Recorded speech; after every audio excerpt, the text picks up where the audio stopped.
present areas mentioned where works are ongoing are within Georgetown, 2 locations, east and northeast of Penitence, 5 ranges on the east coast, Monaco, Enmore, Victoria, Mahaica, Lower Neva, 3 villages in West Demerara, LaGrange, Tanano, Blue Stanley Town, and Winter Forest, 2 on the west coast of Bordeaux, Hockley Creek, Knoll, and 6 villages on East Bordeaux, Edinburgh, Ottawa, Kanji, Rosal, Mispigi, Courant, and Springlands.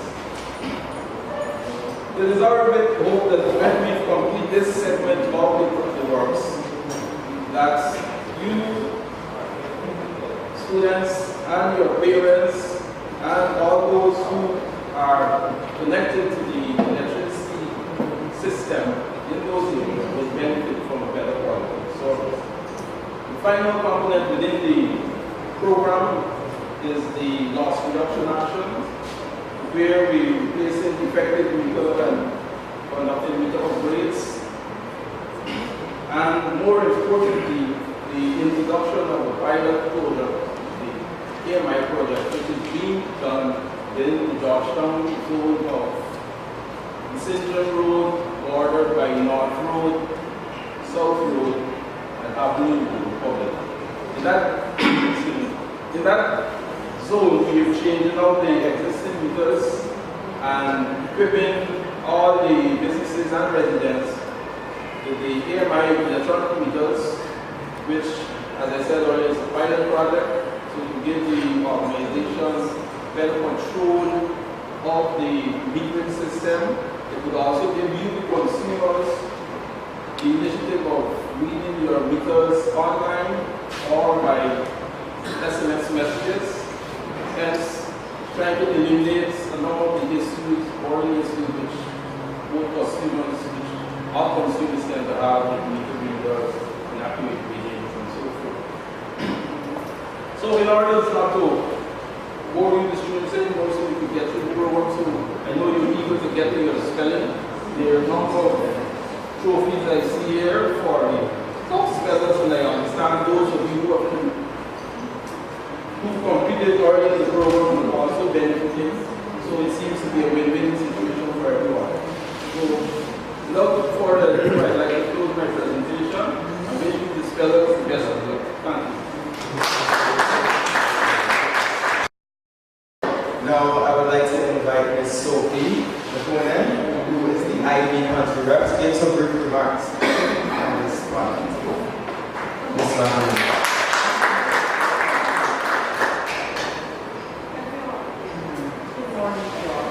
Mr. Welch, Mr. Field, members of the Ministry of Education,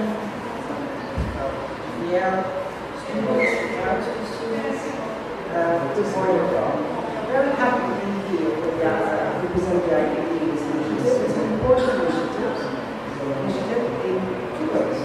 First of all, energy conservation is important. It's important for the country, it's important for the households. For the children, I think the reason why we want youth to be aware of this now, to be more citizens in the future, where we want aware of energy conservation, because it's about saving energy. It's about saving money for the families, workers' rights, when we walk the road. It's important for the country in terms of climate change, in terms of not using too much fuel, making sure that reduction of greenhouse emissions. These are very important behaviors that need to be changed, and where you start change when you're young, when you're in your age, and those are very important. This is the reason why. It's important for the bank also, because we are fostering energy conservation, and we think that this is a very important opportunity to start such activities. Energy conservation can be, turning off lights, electrical appliances. It's really relevant. In this day and age, where there is a lot of use of energy, video games, household appliances, everything, charging our phones, these are very important behaviors to start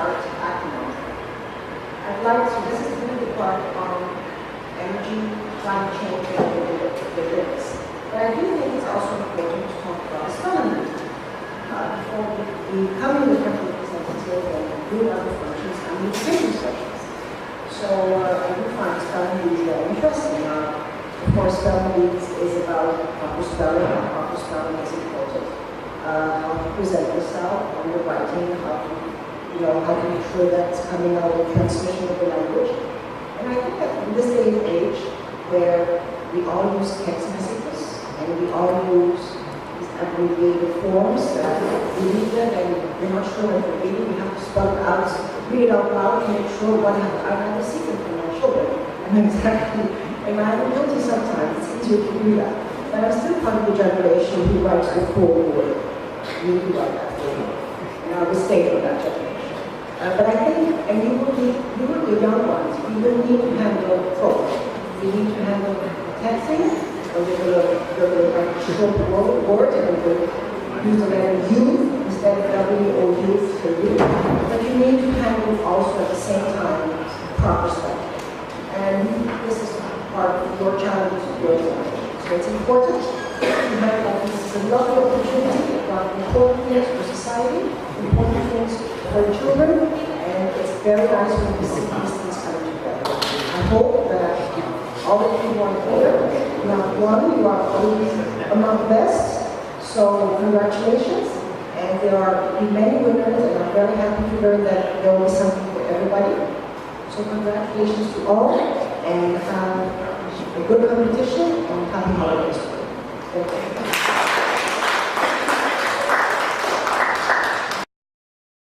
Now we will have the DCEO for GPL, Mr. Ashford Wainwright, giving a brief overview of the developmental works of GPL.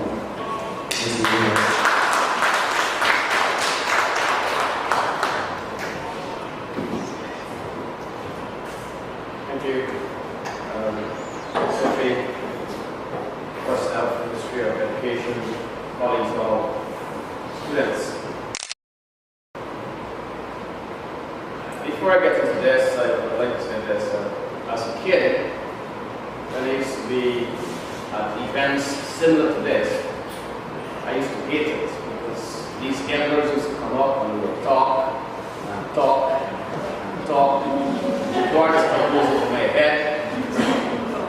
So I'm not going to try and be one of those elders. Keep this very brief. But first, before I proceed to this, I would like to thank the IDB for its continued support in this sector. They've been with Guyana and this sector for many, many years. They have contributed significantly and continues to do so. Thank you, Sophie.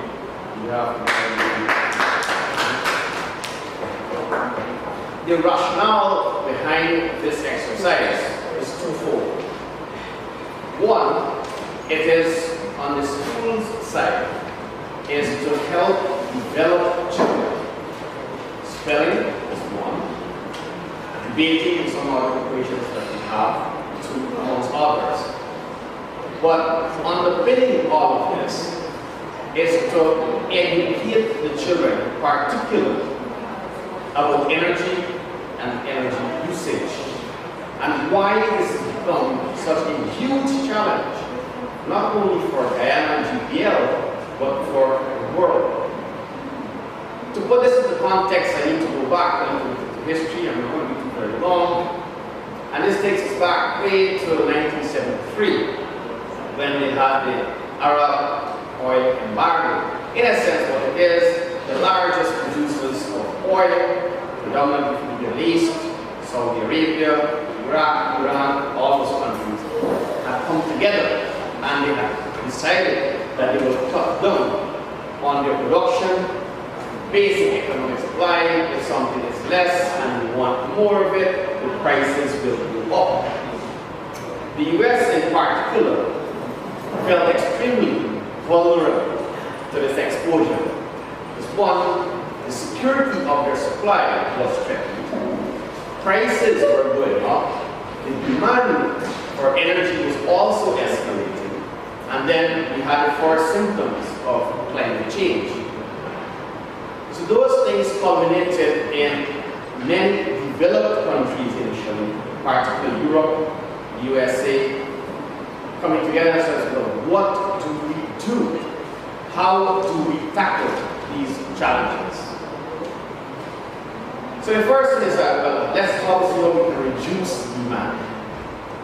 And there are two ways of doing it, broadly speaking. One is conserving energy, and the literature on this makes a distinction between conservation and energy efficiency. They're slightly different. I'll explain a little bit to you what the differences are. But in principle, to conserve means you use less in an absolute amount as a consequence of behavioral change.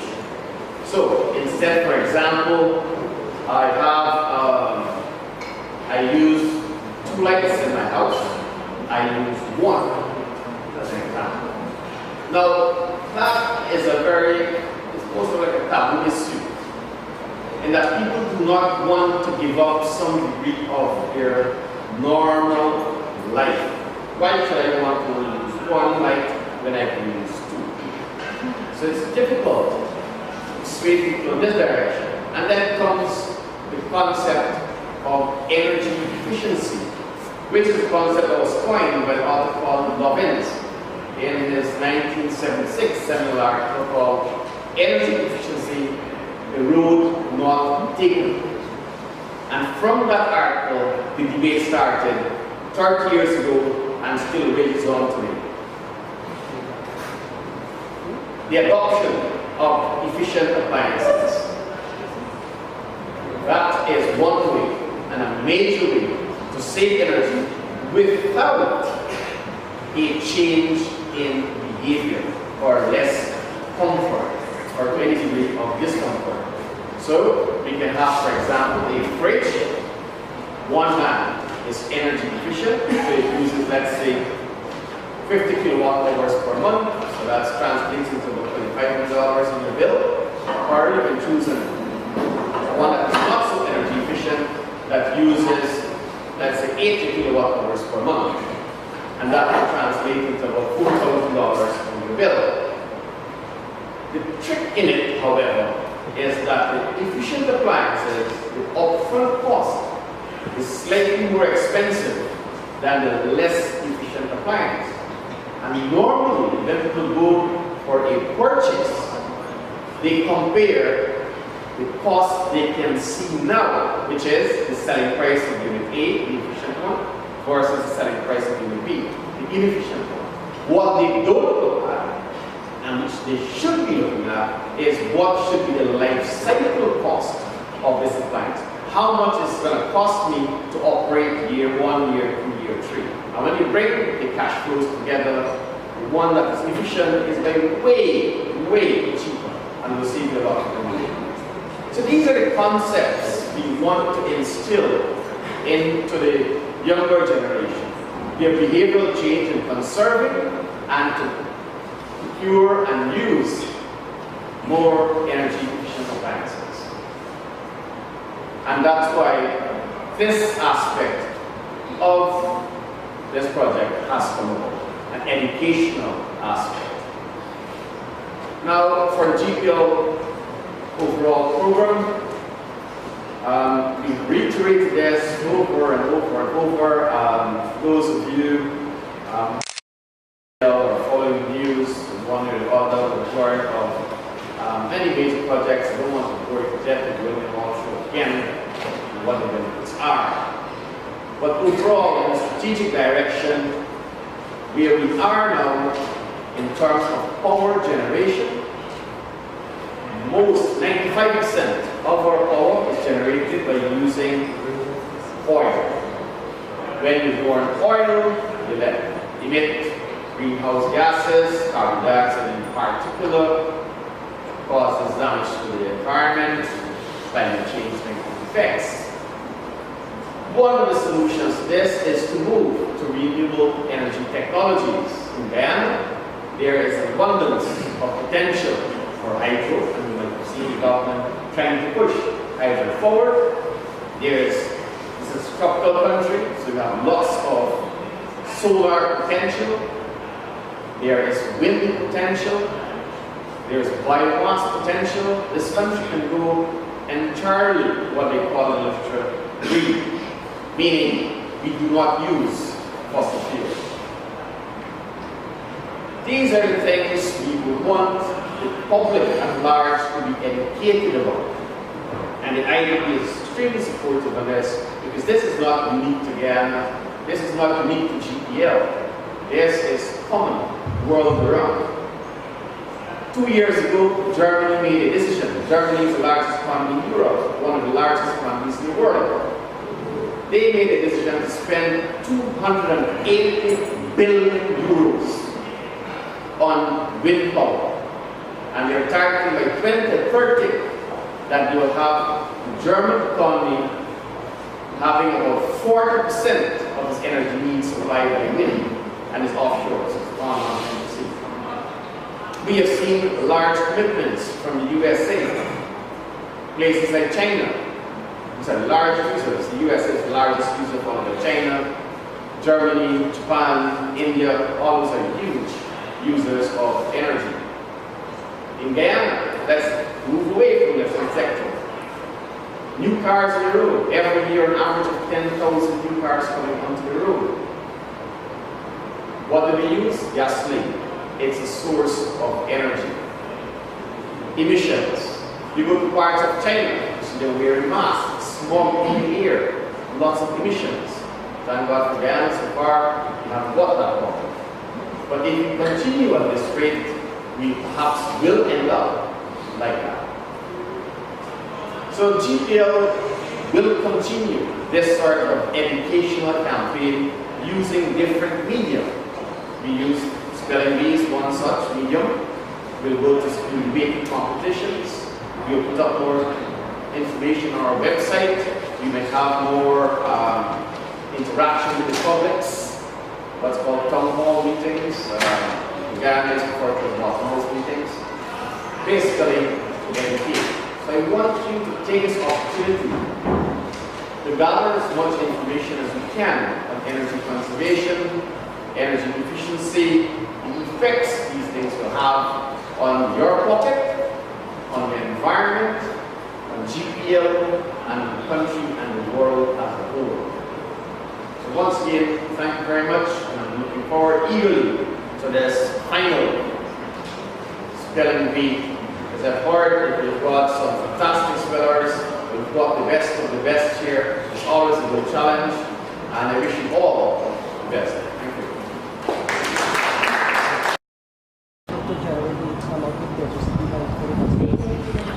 I'll say yes, let's take this in two fronts. One is the generation side, the other is on the transmission distribution network. On the generation side in Demerara, we have an existing peak demand which occurs in the evening of about 79 megawatts. Christmas, we're expecting that to go up to about 82. We have in the system 80 megawatts of work-seeing machines, all in service, up and running. Plus we have some additional GPL and additional non-work-seeing machines. We'll have a total capacity of about 90 megawatts in Demerara, which is about 8 megawatts over above the peak that we are expecting. In Berbice, we are also covered. We have on Gaisuku front, from which we rely on Skeldon. They have 2 machines there, a 5 megawatt set which is up and running. They are about to finish overhauls on the remaining 2, so those should be up and running for Christmas. Plus we have sets at Canefield and at Point Walk. So on the generation front, I think we are covered. On the network front, we are still doing some maintenance. They are expected to be completed by the 15th of this month. After that, there will be no scheduled outages. So any outage at all will be as a result of something unforeseen. We will have additional crews ready. The regular maintenance crews will be around to help with emergencies in the event that they do come up. We have replaced as the most defective poles that we have identified in the structures, transformers and so on. So I think we are more or less ready for this peak session that we're expecting coming up for Christmas and for the whole year's end.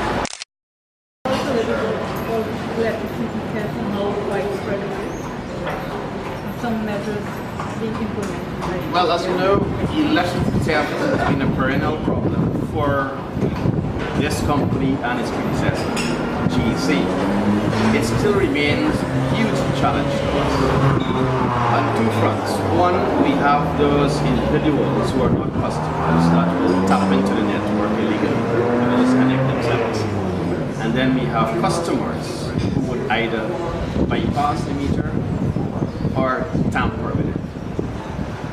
We have been trying a number of strategies. There have been successes in the past, but people have gone a step ahead.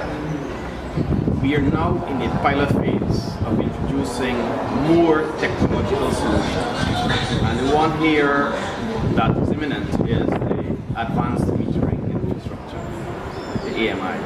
Now this is a technology, it's not new, but it's new to Guyana. It's been tried and tested. There's a World Bank 2009 report. They have identified countries which has been hugely successful. This is like Bangladesh, Brazil, India, Jamaica is now doing it, the Dominican Republic. So these are countries with similar challenges or even greater challenges than Guyana and GPL. It's worked there, but we don't want to assume it will work for Guyana as a whole. We're doing the pilot, we're doing 2,000 meters, we'll see how these go, maybe the next 3 to 6 months, and from there we'll take it forward. But the technology is also beneficial to the customer in that it is a smart meter, which the customer can use information to help on their management of the usage of power. Yeah, so the conservation efforts, so they can see they have online real-time information coming to the customer and to the GPL. So we'll no longer need meter readers to go out. Inaccuracies of meter reading will be gone. Customer attempts to tamper with the meter, it has a sensory motion inside. It will alert the company immediately. It's also a pre-stroke post-paid meter. So the customer has the option either to, it has an automatic disconnect switch. So if you don't pay your bills, just like GT&T, you'll press a button in the office and out you go with power. If you reconnect yourself, it will recognize that and send a message. So this customer has not paid, but has been reconnected. So it is the smart technology that we are now hoping, like the other countries have been successful, that this will be successful in GPL. With those customers who are tapping it illegally onto the network, we're looking at making those areas more quote-unquote clear fraud-proof. So it's a redesign of the network. We are now doing pilot schemes, which is funded by the IDB, in a number of small areas, and we have so far seen some huge steps forward in these areas.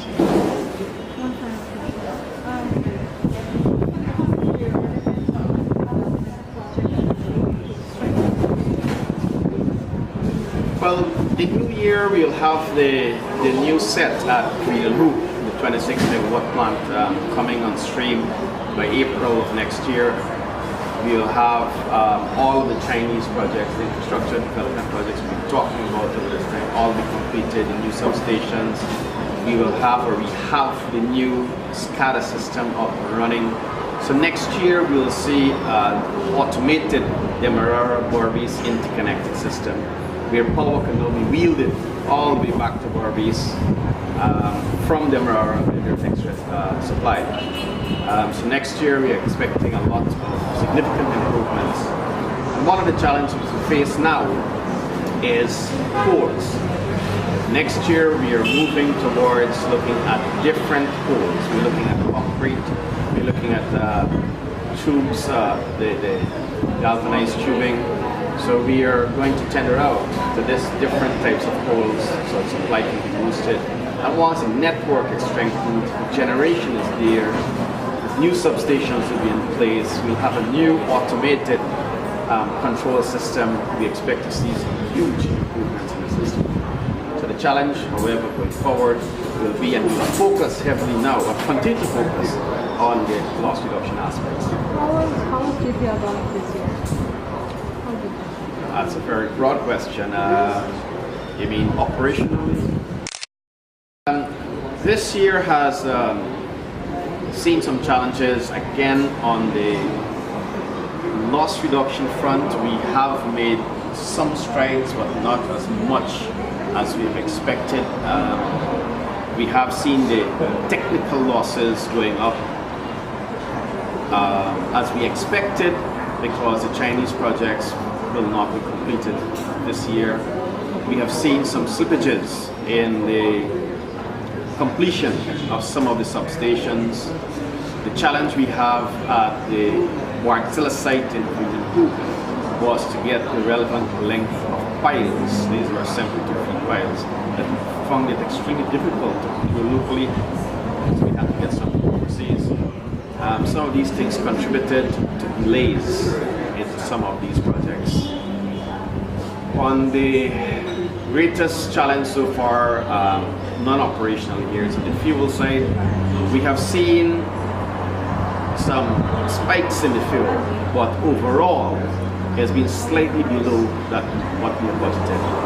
We had budgeted about $99 a barrel for crude, and this is the West Texas Intermediate if you're looking for a relevant match.